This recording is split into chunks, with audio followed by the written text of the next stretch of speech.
नरिसाउनुहोस् ल दाजुभाइहरू। यो कुरा सुनेर धेरै दाजुभाइहरू मसँग रिसाउन सक्ला, धेरैको मन पनि दुख्न सक्ला।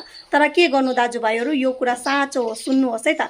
एउटा छोरी मान्छेलाई नि छिट्टै बुढी नराम्रो बदसुरत बनाउनमा नि सबैभन्दा ठुलो हात उसको बुढाको हुन्छ। जुन घरको छोरा मान्छेले नि आफ्नो बुढीलाई माया गर्छ, उसको क्यारिङ गर्छ र उसलाई स्पेशल फिल गरेर राखेको हुन्छ नि, हेर्नुहोस् दाजुभाइहरू, त्यो घरको छोरी मान्छे फेरि लामो समय तक जवान सुन्दर अनि राम्रो देखिरहेको हुन्छ। भलाइ ऊ 50 वर्षको किन नहोस्, त्यही पनि 30 वर्षको जस्तो जवान सुन्दर अनि राम्रो देखिरहेको हुन्छ।